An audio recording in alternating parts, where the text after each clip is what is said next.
Qué bueno compartir esta noche, continuando los días miércoles en este horario del estudio de los profetas, en este periodo que estamos estudiando el libro del profeta Yeshaya, o la salvación de Yahvé.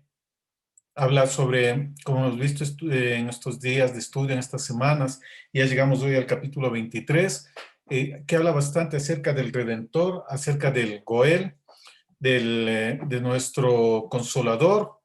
Entonces, hoy vamos a ver un capítulo también hermoso, muy bueno, muy importante, que tiene que ver con el Valle de la Visión y lo que se menciona aquí por única vez en el Tanaj, las llaves de David.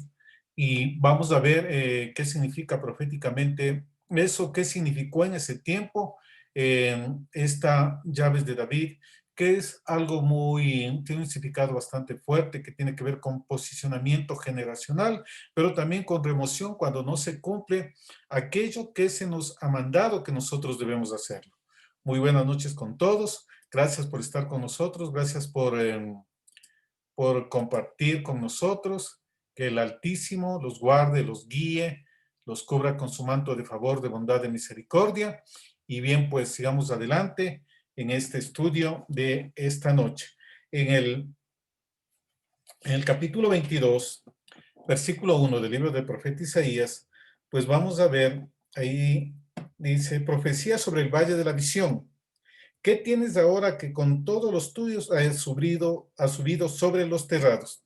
El Valle de la Visión, bueno, es un término que a primera vista no se lo entiende fácilmente de qué se trata, pero vamos a ver que se trata es acerca de Jerusalén y es acerca del sitio donde estaba acampando el ejército asirio que estaba sitiando en ese momento, pero es el sitio también en donde va a acampar el ejército babilónico cuando Jerusalén fue destruida. En esta porción vamos a ver una profecía ante un peligro inminente ante Asiria, pero luego que se concretó el resto de la profecía muchos años después con Babilonia, con Nabucodonosor, porque la profecía tiene esa dimensión, la profecía tiene esa proyección en el tiempo que no es estática, que no está fija en un solo, en un punto del tiempo de la historia humana, sino que tiene proyecciones también. Y eso hemos estado viendo a lo largo del libro del profeta Isaías, cómo efectivamente esto se cumple, cómo esto efectivamente se va dando eh, en la profecía. ¿Qué tienes ahora que con todos los tuyos has subido sobre los terrados? Es decir, para mirar, por eso dice el Valle de la Visión, lo que iban a mirar. Recordemos que los terrados también eran los lugares altos, lugares idolátricos. Generalmente tenían templos idolátricos en las partes altas de sus casas, en los terrados. Pero aquí se refiere básicamente a que ellos miraban todo el ejército que estaba empezando a sitiar. El contexto histórico de esta profecía es con el rey Ezequías. Y ahí nos vamos a ubicar alrededor del año 700 antes de la era común. Versículo 2. Tú llena de alboroto, ciudad turbulenta, ciudad alegre, tus muertos no son muertos de espada, ni muertos en guerra.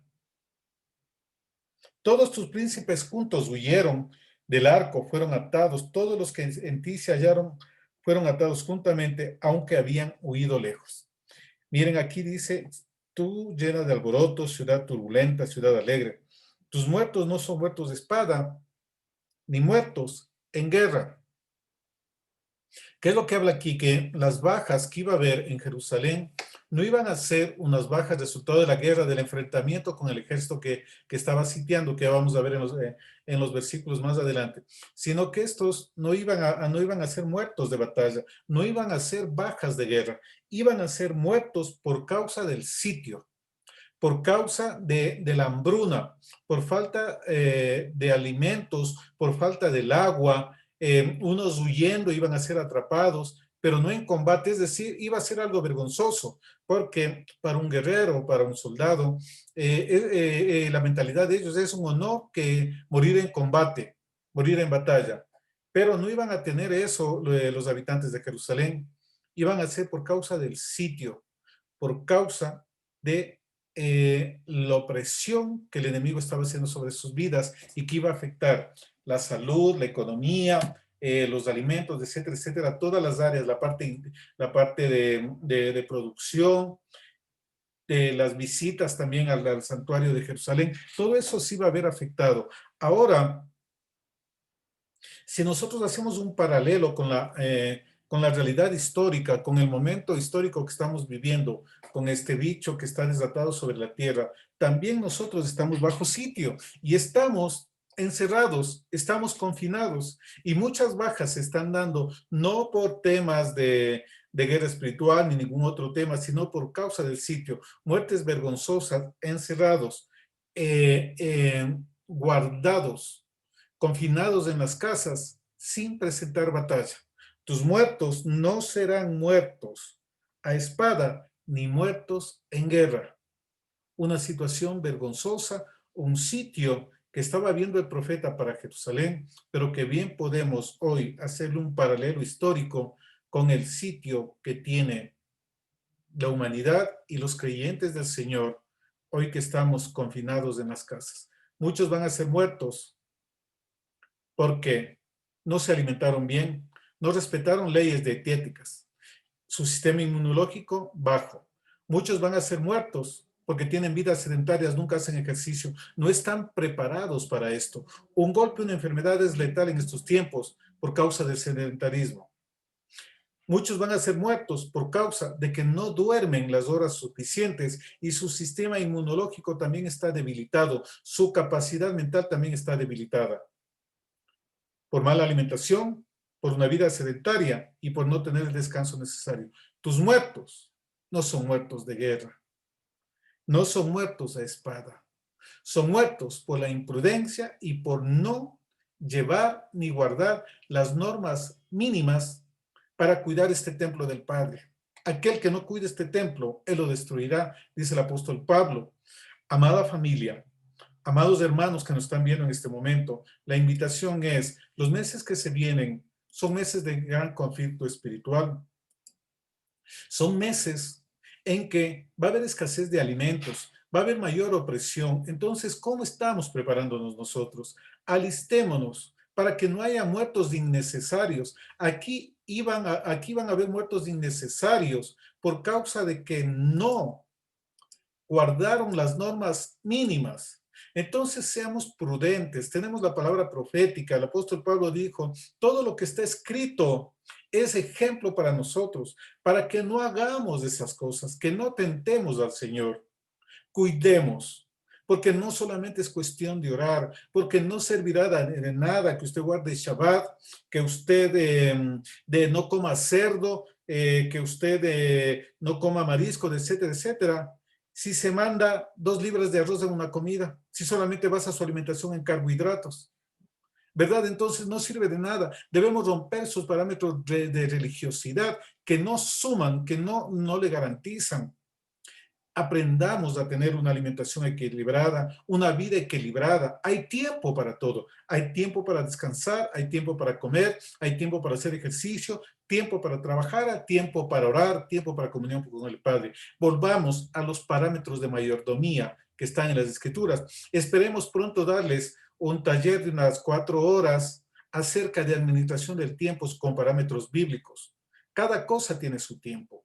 Entonces, cuando dice cada cosa tiene su tiempo, usted tiene que asignarle un tiempo para cada actividad suya, para la parte espiritual, para la parte emocional y para la parte física que debemos nosotros cuidar. Los muertos que está viendo en estos tiempos no son muertos de guerra, no son muertos de espada, es porque no cuidamos la salud, porque no cumplimos también el mandamiento de que me ame a mí mismo, porque yo debo amar al prójimo como me amo a mí mismo. Si no me alimento bien, no descanso, no mantengo una actividad física para que esto esté funcionando bien, para que todo mi sistema cardiorrespiratorio esté bien a través de la actividad física, yo no me estoy amando a mí mismo.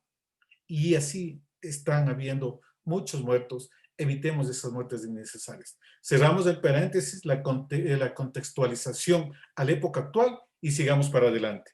Muy bien, vamos.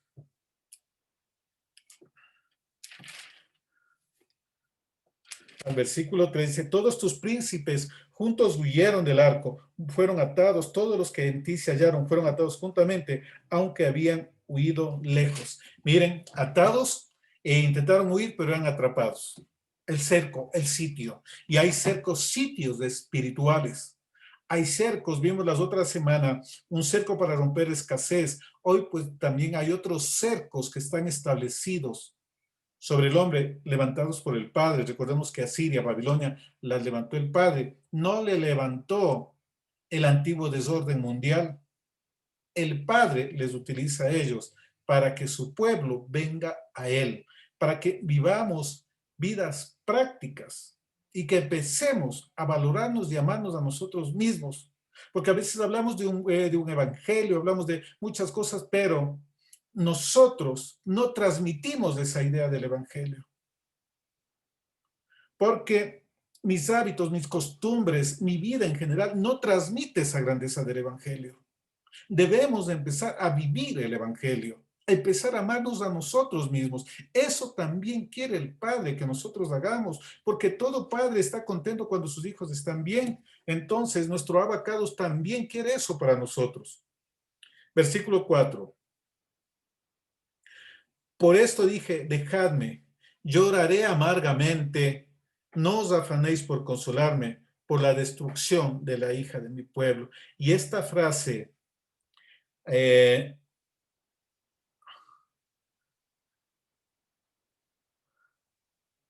eh, de llorar amargamente es un llanto profundo hasta quedar completamente exhausto. Mire el profeta cómo se conmovía, mis huesos se secaron, mis huesos se conmovieron, eso dice, ¿verdad? Entonces miren la sensibilidad del profeta, igual que Jeremías, que mal se le dice profeta llorón cuando él era sensible. Ahí la religión, la tradición humana le asigna, le deshonra, y nosotros no repitamos eso a un gran hombre de Dios, a uno de los mayores profetas que ha habido sobre la tierra, profeta Yirmiyahu o Jeremías. No le digamos que ha sido llorón, él era sensible, porque el profeta mira la realidad y se conmueve. No hay profeta que no mire la realidad y no se pueda conmover. Aquí Isaías dice, déjenme terminar exhausto, déjenme que me consuma en mi llanto, en mi dolor, por la destrucción de la hija de mi pueblo, de la destrucción de la hija de Sión. Y era tan fuerte lo que estaba mirando el profeta Isaías, lo que iba a acontecer, porque recordemos que la profecía lo que hace es traer un pensamiento, una idea, un diseño del cielo antes de su realización histórica, antes de su realización aquí en el mundo natural. La palabra profética anuncia lo que va a venir. Y el profeta estaba mirando lo que aconteció, estaba mirando el sitio que iba a realizarse por parte de Asiria, que ya estaba empezando, el sitio de Babilonia, la destrucción en el año 70, el holocausto, toda la proyección profética hacia adelante, todas estas cosas que están pasando en este tiempo. Los profetas vieron eso, se les mostró eso y por eso el profeta se conmueve. No seamos no pongamos oídos sordos a la voz profética que está anunciando, a la palabra que el Padre está lanzando para este tiempo, en que seamos sabios, guardemos alimentos no perecibles, agua, preparémonos para el año Shemitah que ya se acerca, una crisis económica mundial, mayor opresión, mayor ataque de enfermedades. ¿Qué estamos haciendo nosotros? Orar. Déjeme decirle que con oración y todo, usted cae, no por espada, no por guerra, por imprudencia, por no ser precavido y por tomarse la vida a la ligera y por no amarse a usted mismo. Escuchemos, vivamos y preparémonos para épocas de guerra. El entrenamiento nos va a garantizar que sobrevivamos de una guerra. Aquel que no está entrenado no sobrevive en una guerra. Quinto, versículo 5. Porque días de alboroto, de angustia, de confusión de parte del Señor Yahvé Sebaot en el valle de la visión para derribar el muro y clamar al monte, buscar la ayuda. El muro, el muro era la barrera protectora que guardaba a Jerusalén. Y cuando había ataque, todos se encerraban en la ciudad y no podía penetrar el enemigo. Eh, los registros históricos en el año 70, cuando Tito conquistó Jerusalén y destruyó el templo, relatan que el muro era tan ancho que tranquilamente pasaban 2 carruajes romanos. Y él dijo, esto yo no lo hubiese podido conquistar si el Dios de ellos no los hubiera abandonado. No es la protección que está haciendo usted. Es bueno protegerse, es bueno preverse, pero cuente con el Altísimo, cuente con el Todopoderoso. Ya vamos a ver aquí más adelante que se confían en barreras naturales, pero no en la protección de Dios, no invocan eso. Y dice, para derribar el muro, y ese muro no era cualquiera. Revisen los registros históricos, la evidencia histórica que hay para que vean que ese muro era bastante ancho, de varios metros y bastante alto también. Era una fortaleza en la cual no podían penetrar fácilmente. Pero ese muro, el profeta ve que se va a derribar, que se va a caer. 6. Y Elán tomó al Jaba con carros y con jinetes, y Kir sacó el escudo. Tus hermosos valles fueron llenos de carros, y los de a caballo acamparon a la puerta. Y desnudó la cubierta de Judá, y miraste en aquel día hacia la casa de armas del bosque. Y aquí vemos la relación que esto está refiriéndose a Jerusalén, ¿verdad? El Valle de la Visión. ¿Cuál es el Valle de la Visión? Vamos a ver, dice, Elán tomó al Jaba. ¿Quién es Elán? ¿Cómo, qué representa Elán en la profecía? Es Persia, en este tiempo no como imperio, sino como aliado de Asiria. Luego fue a ser potencia mundial cuando conquistó a Babilonia, pero aquí en este momento era aliado. Parte de guerreros eran asirios, eran de Elán, y esos tenían una característica que eran guerreros fieros que peleaban con arcos. Por eso dice, Elán tomó al Jaba. Eran muy diestros en el manejo del arco y lanzar saetas. Ellos se aliaron. Y lo importante dice aquí, tus hermosos valles fueron llenos de carros y los de a caballo acamparon a la puerta. Tus hermosos valles, ¿cuáles valles? Jerusalén está rodeada de 5 valles, por eso el Valle de la Visión, que aquí dice, está lleno de carros. Fueron llenos de carros y los de a caballo acamparon a la puerta. Para mencionarles, para que vean qué valles habrían y ustedes tengan el contexto de esto. El Valle del Cedrón, el Valle del Gigón, el Valle de Refraín, el Valle de Irión y el Valle de Josafat. 5 valles que rodeaban a Jerusalén. Y el Valle de la Visión se refiere a mirar ese valle que iba a estar lleno de ejércitos. Muy bien. Y desnudó la cubierta de Judá, y en aquel día miraste hacia la casa de armas del bosque. Se vieron ante algo que era realmente fuerte y miraron, ¿cuál es la casa de armas del bosque? Fue una construcción hecha por Salomón y tenía árboles y por eso se llama del bosque. Era donde estaban las armas de reserva. Era donde estaban las municiones en la casa del bosque. Muy bien. 9. Era donde estaba el arsenal para batallas, para guerras. ¿Vieron? Que el muro y todo lo que habían hecho no iba a ser suficiente, no iba a contener, que ellos iban a tener que pelear. 9. Viste las brechas de la ciudad de David, que se multiplicaron, y recogisteis las aguas del estanque de abajo. Y contasteis las casas de Jerusalén, derribasteis casas para fortificar el muro. ¿Qué es lo que empezaron a hacer? Vieron que la cosa estaba poniéndose seria y empezaron a derrumbar casas. Y el material de esas casas, porque no podían salir, estaban sitiados, ponían para aumentar la altura del muro o para tapar brechas. 11. Hicisteis foso entre los 2 muros para las aguas del estanque viejo, y no tuvisteis respeto al que lo hizo, ni mirasteis de lejos al que lo labró.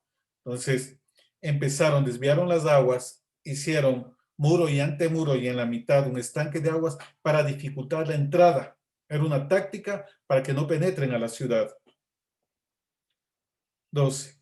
Por tanto, el Señor Yahvé Sebaot llamó en este día llanto y endechas, a raparse el cabello y a vestir cilicio, porque se les venía algo fuerte. Hicieron todo, derribaron casas, fortificaron el muro, cubrieron brechas, aumentaron las partes bajas, pusieron también este cerco de agua para evitar el avance, para que sea una especie de trampa, pero sin consultarle al Padre, haciendo en su propia fuerza, bajando en sus propios esfuerzos, como muchos pueden estar en estos tiempos, ¿verdad? Haciendo un montón de cosas, pero la pregunta es, ¿le mandó el Padre a hacer eso? ¿Usted consultó al Padre para hacer esas cosas? Todo lo que hagamos, tenemos que hoy más que nunca filtrarlo por la aprobación de nuestro Padre Celestial, porque es el único que nos va a garantizar, que nos va a proteger, que nos va a guiar. No nos confiemos en lo que mire el ojo natural. Si Yahvé no guarda la ciudad, en vano vigila la guarda. Si Yahvé no edifica la casa, en vano trabajan los obreros. Tengámoslo en cuenta, nuestro abacados, en todo lo que estamos haciendo en estos tiempos, porque es menester, es importante, es imprescindible que caminemos de acuerdo a la voluntad, de acuerdo al diseño que el abacados tiene para nosotros. Continuemos. 13. De aquí gozo y alegría, matando vacas y degollando ovejas, comiendo carne y bebiendo vino, diciendo, comamos y bebamos, porque mañana moriremos. Esto fue revelado a mis oídos de parte de Yahvé, de los ejércitos. Este pecado no les será perdonado hasta que muráis, dice el Señor, Yahvé Sebaot. Miren, comamos y bebamos porque mañana moriremos. No se preocuparon de arrepentirse. Siguieron en sus propios afanes, siguieron haciendo las cosas. Unos estarán comiendo, otros estarán bebiendo, dice la profecía de Yeshua, que será como en los tiempos de Noé. Dice, y ese pecado, esa insensibilidad que tienen, no les va a ser perdonada, no les va a ser pasado por alto, porque a pesar de lo que están viendo, de lo que están viviendo, de la necesidad que muchos tienen, que no tienen trabajo, no tienen recursos, se les cierran todas las fuerzas, muchos todavía no quieren venir a la verdad del Padre, muchos no quieren, muchos esposos, muchas esposas, muchos hijos están necios, están renuentes a cumplir la voluntad del Padre, ya conocieron de Shabbat, ya conocieron de mandamientos, preceptos, estatutos y no quieren, otros están renegando del Señor y se mantienen en sus actividades sin arrepentirse, sin humillarse. Comamos y bebamos, que mañana moriremos. Y esta frase también lo repite, dice, no nos importa nada. Total, vamos a morir, es que disfrutemos hoy. Esta vida es una sola, hay que disfrutarla. ¿Para qué debo estar haciendo caso al pastor que debo perdonar, que debo orar, que debo cuidarme? No, no, no. Yo voy a comer bien, voy a alimentarme bien, voy a hacer lo que quiero, nadie me diga nada y yo sigo siendo el rey. Ese pecado no les fue perdonado. Hubo sentencia. El profeta dice, ese pecado no les va a ser perdonado. Primera de Corintios 15, veamos a ver otro contexto de esto de comamos y bebamos. La indolencia del ser humano, la indolencia del creyente que no se humilla ante el Dios de Abraham, de Isaac y de Jacob. Más bien afanándonos más, esforzándonos más, dando gran cantidad de nuestro tiempo a buscar otras cosas del bienestar material, etcétera, etcétera, y dejándole a Dios a un lado. Comamos y bebamos, porque eso es lo único que a muchos les interesa, comida, bebida y vestido. No les ha interesado comunión con el Padre, no les ha interesado santidad, no les ha interesado conocerle al Santo de Israel. Comamos y bebamos, llevándose por las necesidades primarias del ser humano, satisfaciendo solamente el vientre, pero no su espíritu. Hoy el Padre requiere una generación que empiece a buscarle, que empiece a conocerla. que no sean solamente de oídos. Primera de Corintios 15.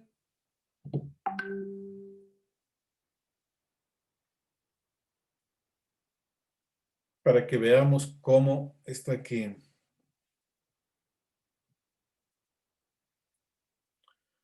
Desde el versículo 31, Primera de Corintios 15, del 31 al 36. Os aseguro, hermanos, por la gloria que de vosotros tengo en nuestro Señor Yeshua Mashiach, que cada día muero. Si como hombre batallé en Éfeso contra fieras, ¿qué me aprovecha? Si los muertos no resucitan, comamos y bebamos porque mañana moriremos. Miren, dice, no erréis. Las malas conversaciones corrompen las buenas costumbres. Velad debidamente y no pequéis, porque algunos no conocen a Dios. Para vergüenza vuestra os digo. Ay, ay, ay. Comamos y bebamos, disfrutemos. No, comunión no tengo tiempo para eso. Dice, ¿cómo ustedes pueden estar diciendo eso? Dice, ¿por qué están en esa posición? Dice, no, eviten las malas costumbres, eviten las malas conversaciones. Dice, velen y no pequen. Y aquí en el versículo 34, qué actuales las palabras del apóstol Pablo. ¿Cuántos creyentes no le conocen a Dios? Y aquí dice, velad debidamente y no pequéis, porque algunos no conocen a Dios. Para vergüenza suya os lo digo. Y yo también les digo esto. Qué vergüenza que ustedes no conozcan a Dios. Qué vergüenza que ustedes no conozcan a Yeshua. Qué vergüenza que ustedes no entiendan cuál es la dinámica de operación entre el Padre y el Hijo. El camino hacia el Padre es a través del Hijo. La escalera es Yeshua. Yo no puedo saltarme de esa escalera. Pero el objetivo es el Padre. Son ejad, no pueden separarse. Pero muchos no le conocen a Dios, muchos no le conocen a Yeshua, y esto lo digo para vergüenza suya. El profeta lo dijo en esa época, que no conocían cómo actuaba Dios, porque después de esto van a ver un milagro poderoso, sobrenatural, pero ellos no invocaban a Dios, no clamaron misericordia, nada. Disfrutando, viviendo la vida alegremente como si no pasase nada en esta temporada, sin tomar las precauciones cuando salga a la calle, sin usar mascarilla, porque no le gusta usar mascarilla. Irresponsabilidades que cometemos nosotros. Velen, no pequen. ¿Por qué dice velen y no pequen? Porque si usted velase, el Padre le hablase. Si estuviese en santidad, tendría comunión con el Padre. Velen y no pequen, porque algunos, para vergüenza suya, les digo, no conocen a Dios. Continuemos. Fuerte la palabra del profeta Isaías. Lloró, perdón, del apóstol Pablo acá. Lloró, se conmovió el apóstol, el profeta Isaías, pero la gente endurecida, absorbida por el día a día. Continuemos.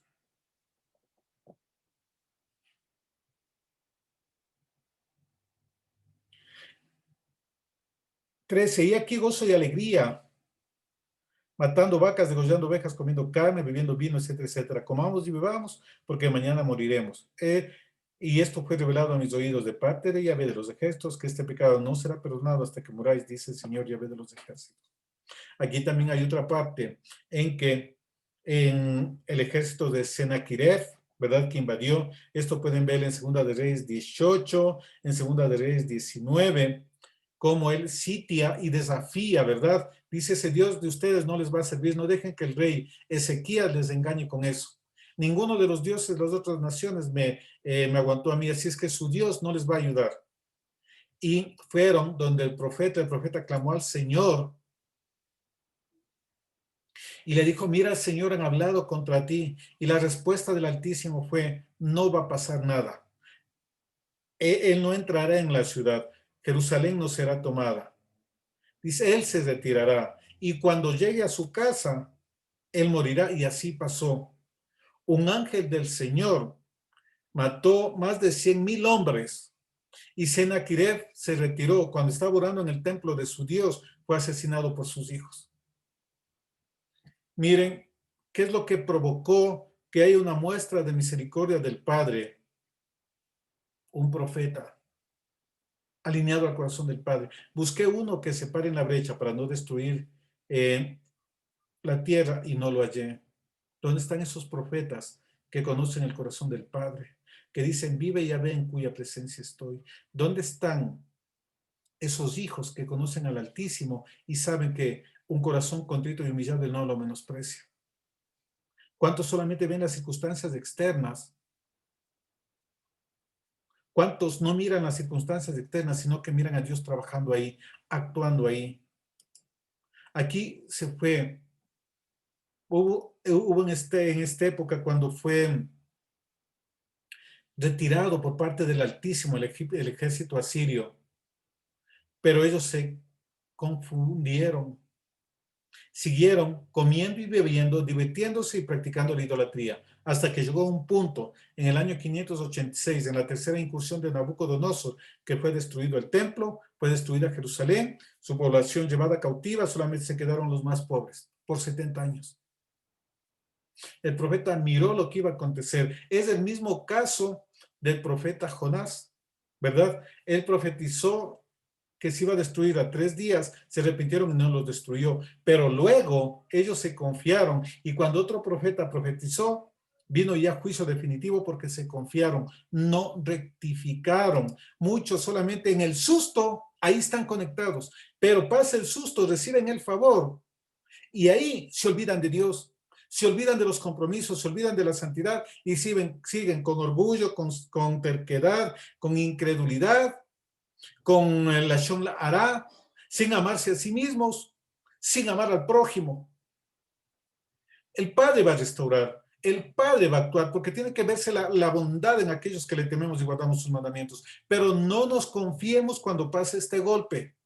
No nos confiemos porque lo que está decretado, eso se cumple. No se cumplió en esta época, en el año 700, en el año 701, se cumplió en el año 538 aproximadamente, más de 180 años, porque no, el pueblo no fue sensible, no cambió. Miren qué es lo que pasa, cada 100 años están pasando cosas y cada 100 años se ve que hay una segunda ola que golpea fuertemente. Vamos a darles una enseñanza de esto uno de estos días. Ya vamos a cuadrar, hacer un análisis de los 100 años de lo que pasaba y qué consecuencias habían para que seamos sabios y sigamos la voz profética y no nos confiemos, que haya un respiro para el pueblo del Altísimo. No quiere decir licencia para seguir en la misma vida de antes. Nuestra vida, querida familia, queridos hermanos que están mirando esta enseñanza y que pueden mirar luego esta enseñanza, este análisis del profeta Isaías, no se vayan a confiar, cambie su vida, deje de hacer lo malo, ámese a usted, respétese a usted, considérese usted, ame a su prójimo, respete a su prójimo y ame ante todo al Altísimo, al Todopoderoso. No esperemos la segunda ola. Ejemplo tenemos. Miren cuántos miles de personas murieron cuando Nabucodonosor incursionó y los llevó cautivos. Aquí vieron el poder del Altísimo y se confiaron, pensaron que eran sus fuerzas.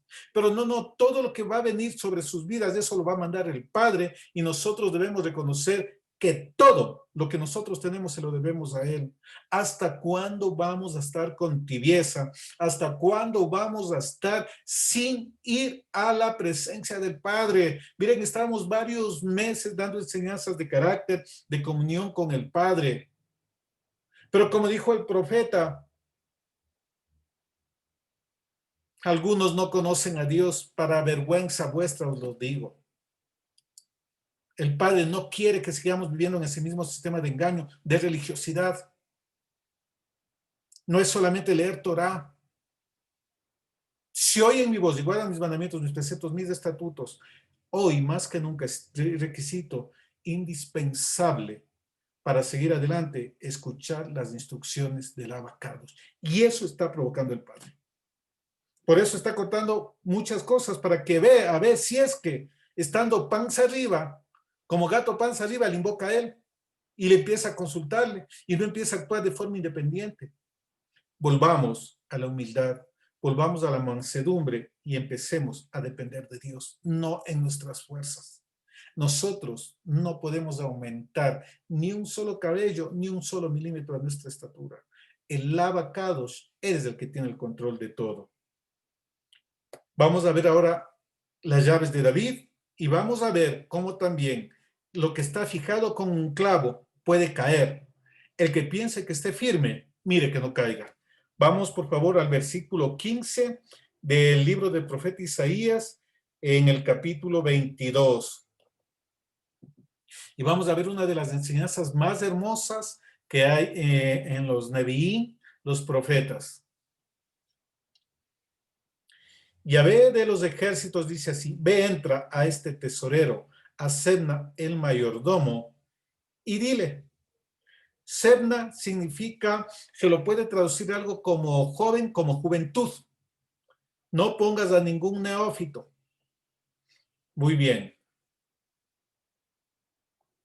Dile, ¿qué tienes tú aquí, o a quién tienes aquí, que labraste aquí sepulcro para ti, como el que en lugar alto labra su sepultura, o el que esculpe para sí morada en una peña? He aquí que Yahvé te transportará en duro cautiverio, y de cierto te cubrirá el rostro. Te echará a rodar con ímpetu, como a bola por tierra extensa. Allá morirás, y allá estarán los carros de tu gloria. Oh vergüenza de la casa de tu Señor. Te arrojaré de tu lugar y de tu puesto. Te empujaré. Miren qué terrible. ¿Qué era este tesorero? Este tesorero era quien manejaba todos los recursos del reino. Esta figura fue instituida por el rey David y manejaba todas las arcas, y también era quien determinaba quién entra a la presencia del rey y quién no entra a la presencia del rey.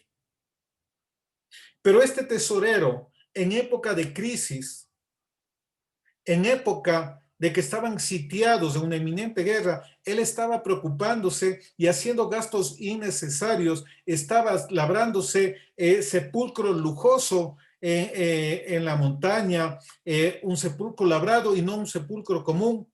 Es decir, no estaba dando prioridad a las cosas, estaba invirtiendo recursos en cosas vanas y no en lo que realmente es bueno. En cómo estamos manejando los recursos que tenemos en estos tiempos. Estamos asignando la parte que debe ser correspondiente para el Altísimo, la parte que debe ser correspondiente para usted, la parte que debe ser correspondiente para los pobres, para la ayuda, para la sedacá. ¿En qué están invirtiendo? Están elaborando sepulcros lujosos, edificaciones de la peña, en tiempos en que hay que mirar de una manera diferente, de una manera objetiva. Este tesorero estaba preocupado de otras cosas y no de la realidad actual. Muchos están desconectados de la realidad actual, muchos están viviendo fantasías religiosas y no están viendo la gravedad, la envergadura de la situación y las cosas que hay que hacer. Comamos y bebamos, que mañana moriremos. Aquí estaba diciendo, yo me voy a morir, así es que me estoy preparando mi tumba lujosa, mi mausoleo. Y el Señor le dice, tú no vas a entrar ahí, tú serás llevado cautivo, te echaré de tu puesto. Miren qué fuerte para este tesorero, que debía estar mirando las cosas del reino, debía estar preocupado por el bienestar común, pero él se preocupó ni siquiera para él en época de la vida, sino para cuando esté muerto, porque una tumba era suficiente, pero él no, sepulcro lujoso. ¿Cómo estamos nosotros administrando? Esto de aquí de Sebna es un llamado de atención para administración. Administró mal y el padre le dice, te arrojaré de tu lugar y de tu puesto te empujaré. ¿Qué significa empujarle? No es como en el trabajo le dicen, a ver, deme aquí tiene la carta de renuncia o aquí tiene su liquidación. Dice, te empujaré. Echado a la fuerza. Quien no administre bien en estos tiempos de cerco, de crisis, los recursos que le dé el Padre. Ojo con eso. Racione. No son tiempos para desperdiciar. Racione el alimento. Reduzca las cantidades. Aprenda a estirar las cosas. No se consuma todo en un día. No se consuma todo en una semana. Seamos sabios. Aprendamos a administrar. Sebna no sabía hacer eso y fue echado de su puesto. Continuemos. En el versículo 20. En aquel día llamaré a mi siervo Eliaquín, hijo de Hilcías. ¿Qué significa Eliaquín? Ese nombre tiene un significado muy importante y es algo así como que él establece, Dios fija, Dios planta. Dice, pondré a Eliaquín, hijo de Hilcías. Lo vestiré de tus vestiduras. Miren cómo iba a terminar Sebna, el mal administrador, el mal mayordomo de los recursos del rey, porque Sebna no manejaba sus recursos, manejaba los recursos del palacio, los recursos del rey de los cielos.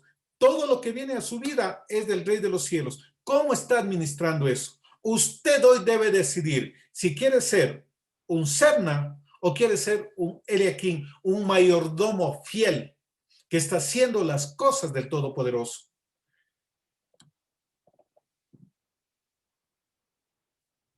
Lo vestiré de tus vestiduras, iban a desnudarlo, avergonzado. Lo ceñiré de tu talabarte y entregaré en sus manos tu potestad y será padre al morador de Jerusalén y a la casa de Judá. Esto también es simbología, sombra profética de Yeshua. Pero aquí es, en esa época es Eliaquín.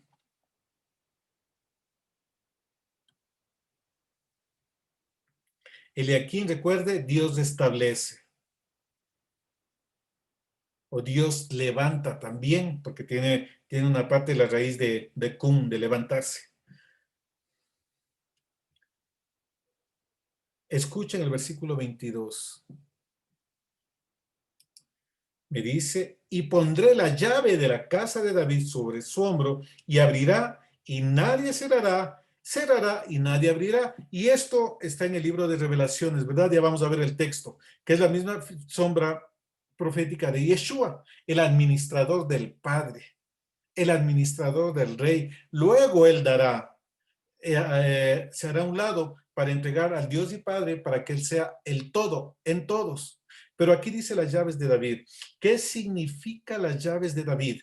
¿Y por qué no le entreguen las manos? Y aquí llama la atención de que no le entreguen las manos, sino le dice, pondré sobre su hombro.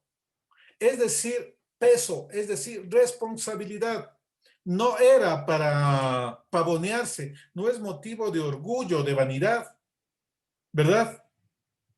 Hoy muchos quieren ser profetas, muchos quieren ser apóstoles, pero nadie quiere ser pastor, nadie quiere ser evangelista, porque piensan que los cargos, la misión del Padre es para pavonearse, para que le nombren, y no es así. Es responsabilidad. Las llaves de la casa de David es responsabilidad. Por eso iba sobre los hombros. También era honra, pero ante todo era responsabilidad y se le puso sobre sus lomos, se le puso sobre sus hombros como muestra de la responsabilidad. ¿Qué implica las llaves de la casa de David? ¿Qué es la llave de la casa de David? Como les dije, era el acceso a los tesoros del rey, a los tesoros del palacio. Y David, ustedes saben que él tenía cualquier cantidad de riquezas, que las guardó para el Altísimo, ¿verdad? Entonces, qué es lo que está esta primera responsabilidad? Administración de los recursos del rey. Administrarlo de una manera sabia. También, ¿qué hacía el que tenía las llaves de David? Él determinaba quién entra a la presencia del rey y quién no entra a la presencia del rey. A quién le abría la puerta para que acceda donde el rey y a quién cerraba el acceso. Es decir, una autoridad espiritual, pero una autoridad administrativa, varios niveles de autoridad, la llave de David. La llave de David, la llave de los cielos también. Las llaves para obtener revelación que viene del reino, revelación que viene del cielo, revelación que viene del Todopoderoso. La llave de David implica gran responsabilidad, por eso estaba sobre sus lomos para que aguante, porque la mano que representa las obras del hombre no son suficientes para sostener esa responsabilidad. La llave, cuando a Pedro en Mateo 16 le dice, a ti te daré las llaves del reino, son llaves administrativas. Las llaves de la revelación que recibió que Yeshua es el Hijo del Altísimo, es el Hijo de Yahvé. Las llaves que por la cual él permitiría que gente que entre al acceso del Rey, que entre a conocerle al Padre a través de presentarle de una manera adecuada a Yeshua. Muchos no le conocen al Mesías porque no tuvieron las llaves. Le presentaron a un Jesús sin Torá, le presentaron a un Jesús romanizado, no al judío Yeshua, no al rey Yeshua. Al verdadero Yeshua se lo manifiesta a través de la ley de Moisés y de los profetas. Esa llave también tenemos nosotros para abrir o cerrar, para dejar penetrar al reino, no dejar entrar al reino, a las personas. La llave de David maneja todas esas cosas. Entonces, no cualquiera puede tener esto. Tiene que ser un Eliakim, que significa algo así como establecido por Dios, Dios establece o Dios levanta o levantado por Dios. No es para cualquiera. Por eso Yeshua les dijo a los fariseos de la casa de Shammai, que por cierto no es a todos los fariseos, les dijo, sepulcros blanqueados. Ustedes recorren cielo y tierra para ser un prosélito y le hacen más del infierno que ustedes, más hijo del diablo que ustedes. Dice, ni entran, ni dejan entrar. Esta llave no la tiene cualquiera, por si acaso. No se vaya a emocionar que usted tiene estas llaves. Estas llaves están determinadas para ciertas personas, no es para todos. Estas llaves las tienen las autoridades de ciudades, las autoridades de naciones. Estas llaves no las puede activar cualquiera. Tiene que ser alguien establecido por el Padre, tanto para enseñar palabra, para penetrar al reino, para manejar recursos, para administrar espiritualmente una ciudad, una nación, naciones, continentes, etcétera, etcétera. Y muchos, porque no tienen llaves, utilizan unas llaves falsas, se van a un sitio menos al sitio que deben ir, menos al palacio del rey. Y si no tiene la llave adecuada, ¿sabe qué es lo que pasa? Si no va al palacio del rey, no va a tener la provisión, la bendición, porque la presencia del rey, su santidad que nos inunda, porque sin santidad nadie verá el rostro del Padre, no va a haber la provisión, no va a haber la bendición, se van a secar finanzas, porque se fue con otras llaves. Las llaves es una presentación adecuada de Yeshua, y a través de la administración ejercida por Yeshua, el modelo que tenemos, nosotros seremos buenos administradores de las cosas del Padre. La llave de David es solamente para los establecidos por el Padre, por eso el nombre Eliakim. Y aún así, si le establece, no se confíe, porque vamos a ver qué pasó con Eliakim. Veamos, por favor, Revelaciones 3. Ya les doy el versículo. Esto es una llave administrativa, revelación del cielo, pero también provisión del cielo, porque el Padre trabaja completo.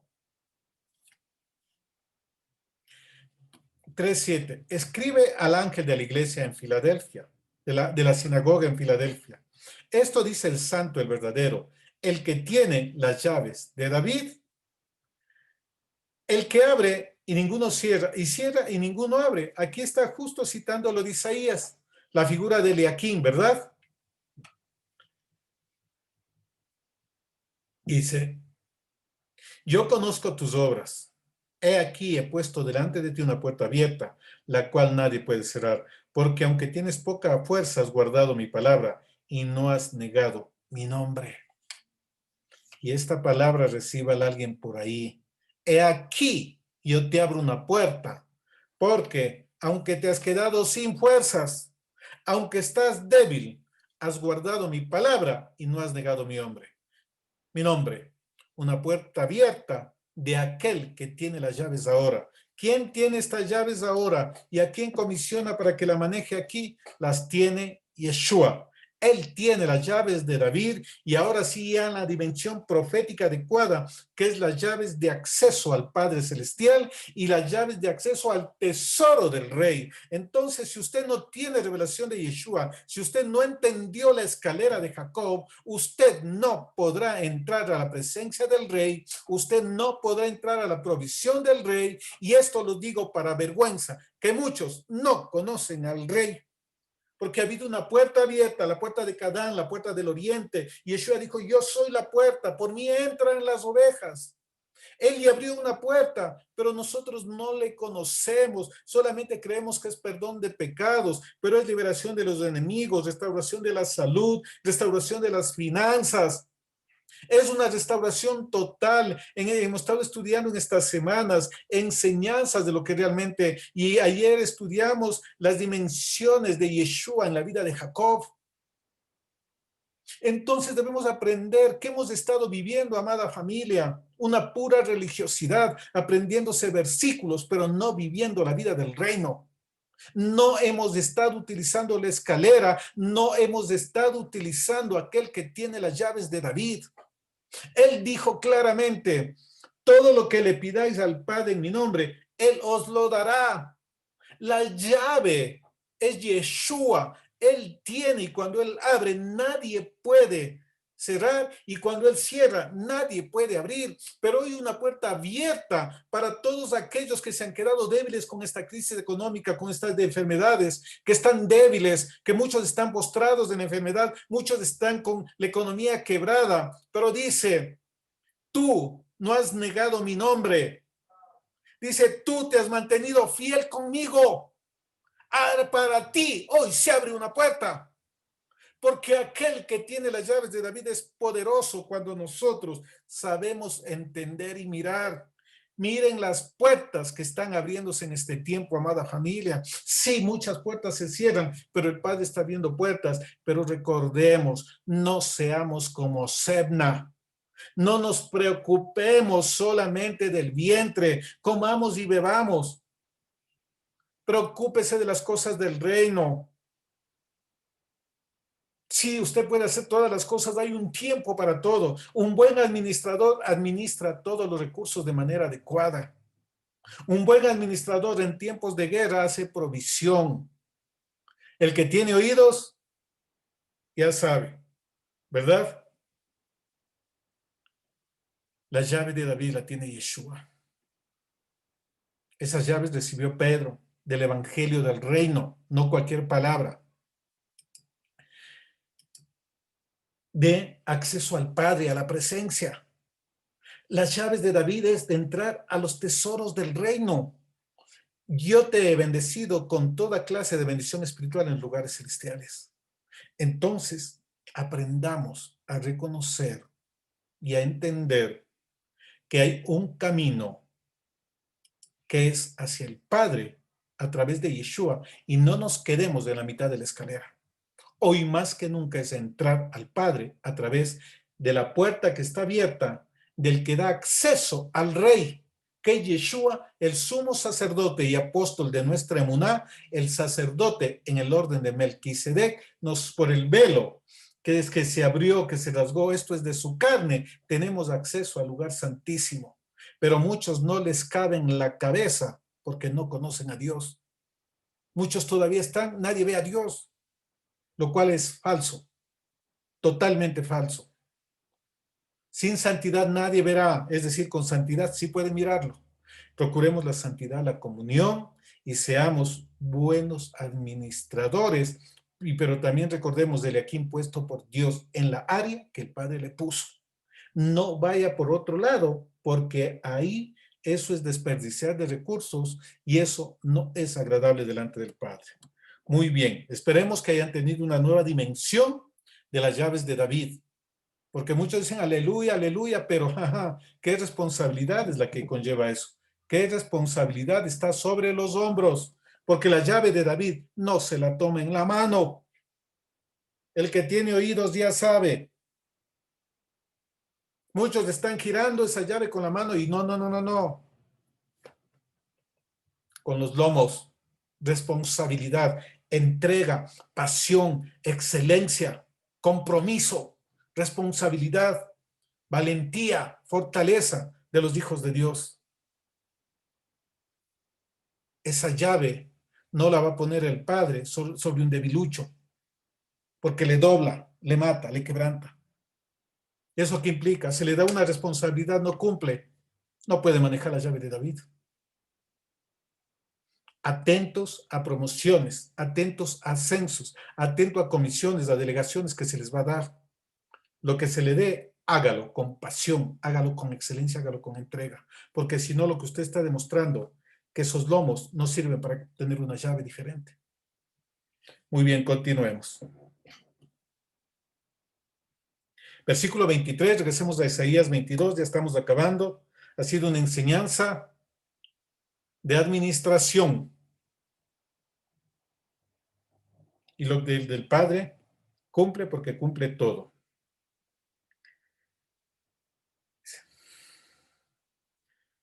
23, y lo hincaré como clavo en lugar firme, no se moverá porque es plantado por Dios. Será por los cientos de honra a la casa de su padre. Colgarán de él toda la honra de la casa de su padre, los hijos y los nietos, todos los varones menores, desde las tazas hasta toda clase de jarros. Miren qué hermoso. Un Eliaquín necesita. Bueno, en esta nación ya hay un Eliaquín. Un Eliaquín necesita su familia, porque aquí dice que de ese clavo que es levantado por el Padre, cual tiene las llaves de David, ese van a colgar de él, dice, la honra de la casa de su padre, los hijos, los nietos, los varones menores, desde las tazas hasta toda clase de jarros. ¿Eso qué implica? Generaciones van a verse afectadas positivamente, van a verse bendecidas en zona de provisión del Padre por causa de que hay un Eliaquín, de que alguien que toma con responsabilidad las cosas del Padre y es sensible a lo que el Padre le manda hacer, levantado por el Padre, establecido por el Padre. Y de ese Eliaquín cuelga toda una familia, cuelgan generaciones, dicen los hijos, los nietos, dicen, y aún las tazas, aún los jarros. Es decir, todo alrededor de él va a depender de esa firmeza, de que está fijo, conectado con el Padre y haciendo las cosas bien, administrando bien. Yo no sé cuántos de ustedes dicen, aquí está un Eliaquín para mi familia, aquí está un Eliaquín para la congregación, que va a hacer estas cosas, que va a comprometerse a buen manejo, que va a hacer bien las cosas. El Padre necesita esa mentalidad, que se conecten, porque el que está en Yeshua, de Yeshua está revestido. O sea, tenemos algo, una herencia en Yeshua, una genética establecida por él a través del Evangelio del Reino. Muy bien, gloria al Altísimo por esos dos que dijeron, heme aquí, que sean levantadas como el aquí en estas dos varonas. Miren, eso quiere el Padre, que cuelguen generaciones. Padre, dice, será llamado Padre. Es decir, que toma responsabilidad, que se pone al frente. Por ahí una más.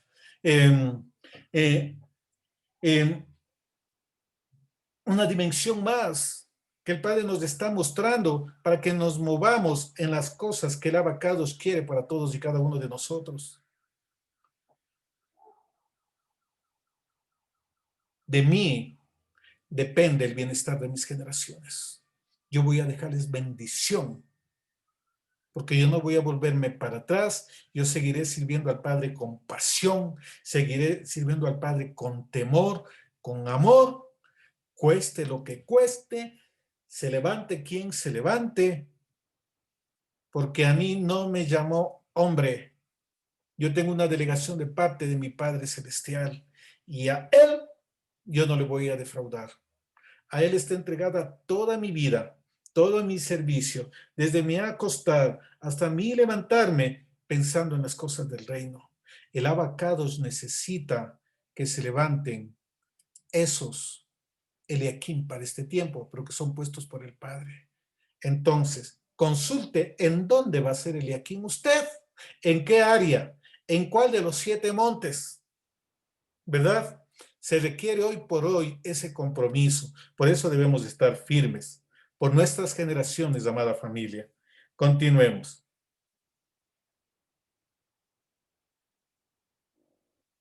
25.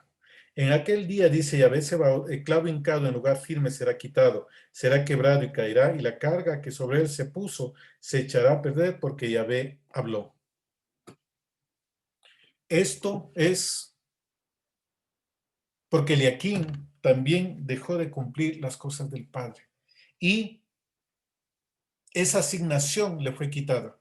Fue quitado donde estaba clavado y cayó y dañó todo lo que dependía de él. ¿Qué nos dice este último versículo del capítulo 22 del profeta Isaías? Cuidemos. El que piense que está firme, mire que no caiga.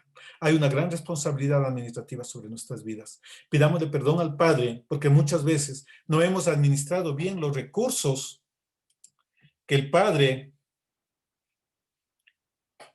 nos dio a nosotros. Y no solamente dinero, el tiempo. La unción que le dio el llamado, el ser evangelista, el ser pastor, el ser maestro, el ser asignado para una determinada área de la sociedad, el don de sanidades, don de milagros, un don financiero, un don de relaciones públicas, tantos dones hermosos que el Padre determinó para su pueblo. Entonces, preguntemos en dónde es que el Padre nos clavó, nos puso como Eliaquim para nosotros conectarnos con eso, para nosotros poder estar firmes y cuando venga la tempestad, cuando venga un golpe, no salga corriendo, no salga llorando y piense, Dios no me escucha, Dios no me oye. ¿Quién actúa así no es Eliaquim? El Eliaquim está clavado, está firme y de él se clava toda una generación. Un Eliaquim no puede darse el gusto de estar tembleque. Él es quien pone la cara como rostro de pedernal y va contra las adversidades, va contra las dificultades, va contra la oposición de la predicación del Evangelio del Reino, va contra todo aquello que vaya en contra de la honra del Padre Celestial. Gente firme, gente con carácter, con firmeza y con identidad, que velen, que oren, que estén en el secreto, que estén en la comunión del Padre, porque solamente así sabrá en dónde ha sido fijado, en dónde ha sido establecido, en qué área debe moverse usted. Y cuidemos lo que el Padre da. Aquí, lo de Eliaquim lo dijo Yeshua con aquel que no recibió la moneda, el talento, pero nunca hizo nada. ¿Tú cuántas? No, yo sabía que eres hombre malo y aquí está guardadita. Aún lo que no tienen, quítenle. Sacado de donde estaba clavado y se echó a perder todo lo que estaba ahí. De nosotros está dejar una herencia firme, fuerte, con la bendición y con la aprobación del Padre para nuestras generaciones. Shalom, familia, que el Todopoderoso les guarde. Gracias por haber estado con nosotros en este día, en la enseñanza del libro del profeta Isaías. Que el buen Dios de Abraham, de Isaac y Jacob los colme de favor, de bondad, de misericordia. Shalom, los amamos, que la paz del Padre nuevamente esté con ustedes y a conectarse, a meditar y recuerde, primeramente empiece siendo buen mayordomo con su salud, con su alimentación y manteniendo en condiciones óptimas esta estructura física que es necesaria para estos tiempos. Duerma bien, descanse bien, aliméntese bien y no sea sedentario, porque lo que se viene no es fácil. Vamos a necesitar piernas fuertes, músculos fuertes. Shalom, Laila Tov, que el Todopoderoso les conceda abundante descanso en esta noche. Shalom.